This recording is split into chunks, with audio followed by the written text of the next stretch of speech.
Welcome back to my channel, guys. It's time for another manga sort of volume review. It's gonna be on Emmy's Big Brother. I'll talk about it. I will throw it from the beginning, from the JY subdivision of Yen Press. I think it means young. Well, no, young is not with J. So I don't know. I don't know what it stands for yet. I haven't done a lot of deep search, but I do know that it is intended for a younger crowd. Specifically, middle school is kind of where they usually say that they want this demographic to be for. So I want to throw that out because in my previous review that I did for JY, I did some search, and a lot of people that reviewed it were giving negative reviews just because they didn't know that it was intended for a younger crowd. So throwing it out again to you guys, keep that in mind, that if you're going to read this, it's more for your own pleasure at a more innocence eye set of story. So just so you know. Before anything, guys, if you haven't done so by now, make sure you subscribe to my channel. Give some love by commenting, liking, and sharing. You guys can follow me on social media in the description below. And you guys can watch other reviews of Yen Press, Yen On, JY, bunch of other companies that is under the umbrella of Yen Press. Also, thank you to Yen Press for sending me this copy of Emmy's Big Brother. I will talk about it in detail here. So if you guys want to know more about it, especially if you're buying it for your kids, or you're thinking about buying it for a classroom, so on and so forth, this is the best channel for it, because I try to review a broad genre grouping here of manga and light novels and all that stuff. And this one particularly, I would think it's more like a webtoon style, less of a manga. And yeah, I mean, it's they're Korean authors, so I think it was maybe a webtoon at one point, and then it became what it is now in its cover. So the story itself is a spin-off of another story, so the title doesn't really fit so well if you haven't read the first one. But the first one is all about Amy. Amy is the younger sister of the protagonist of this story. So if you go in without knowing that, it's like, well, why is it called Emmy's Big Brother? Like, just call it Andrew or something, right? Because that's the name of the boy. But the main story is between Andrew and Hana. Hana is a girl that he meets in middle school. It's his first year in middle school, and they go out. Now, it's a very interesting story, and I actually really want to share this book to my daughter when she's in middle school, because it has a super great message about dating that I don't really think a lot of books do a really good job in portraying.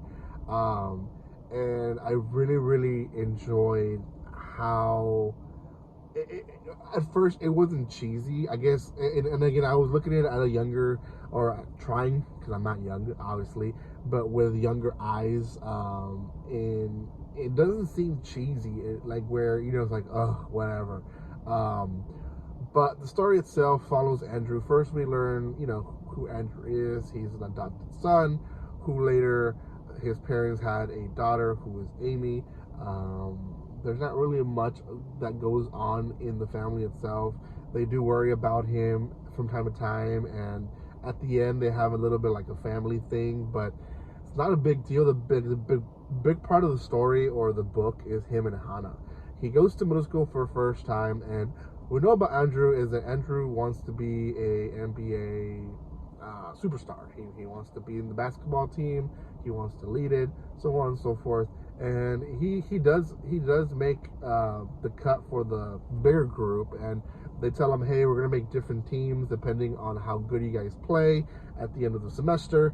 We're gonna choose captains that way as well. So he puts his all effort in the beginning, going to practice after school, going to practice in the weekends. He is all in it, and he is from what his friends say, the best player in the team.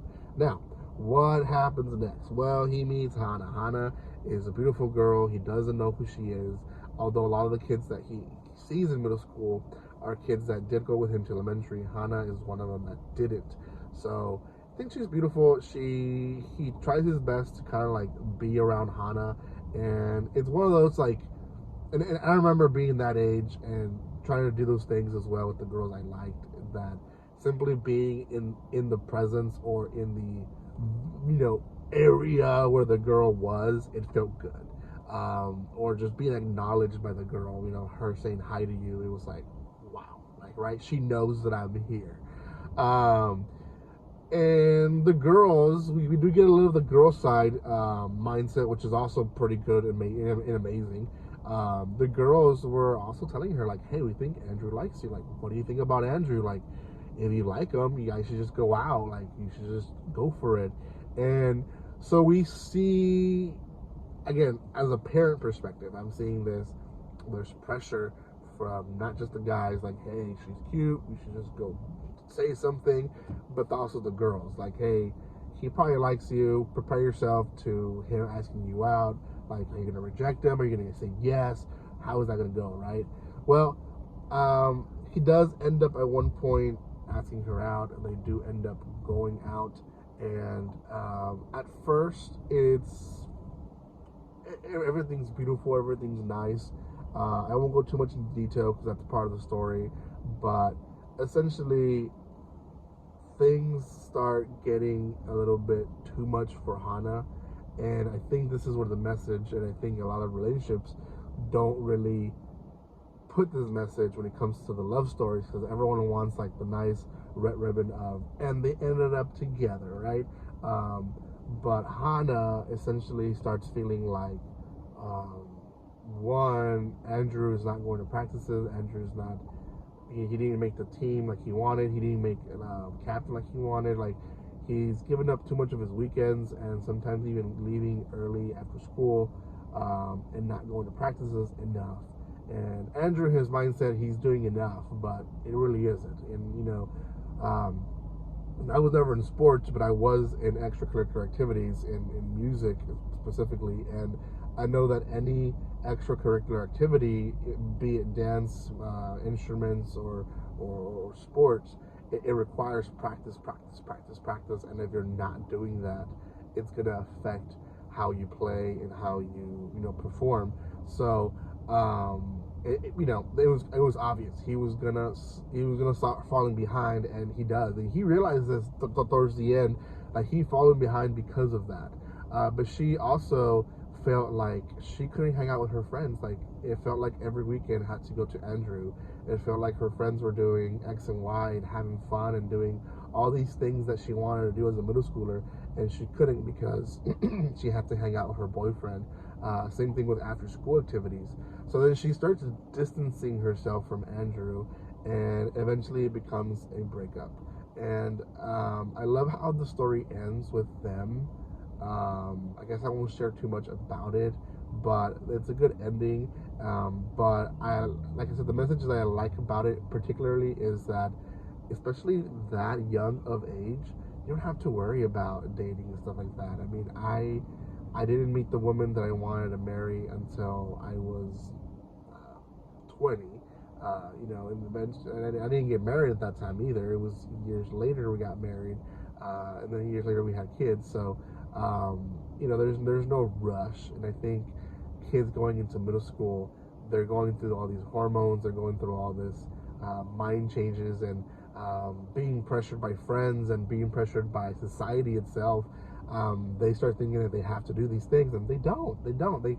They sometimes, even like Hana was realizing, start losing their years in childhood of just hanging out with friends and having fun. So like I said, I'm definitely gonna give this book to my daughter when she's a little bit older of age, so that she understands, how relationships sometimes might not work, and sometimes it's for the better. So and she'll be young, and she still is young. So anyways, thank you guys so much for watching this. Again, check out Young Press, great company. JY is their subdivision for younger kids.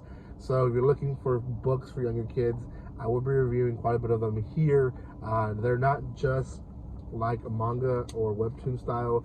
They're also some light novels, actually, especially if you have kids that are in middle school. A lot of them should be reading more of a chapter by chapter book. Light novels are like that, so they do have those as well, which is my first review was one like that. So go check it out. Thank you guys so much for watching this. Thank you again for your love and support, and guys, like always, don't be strangers. See you guys.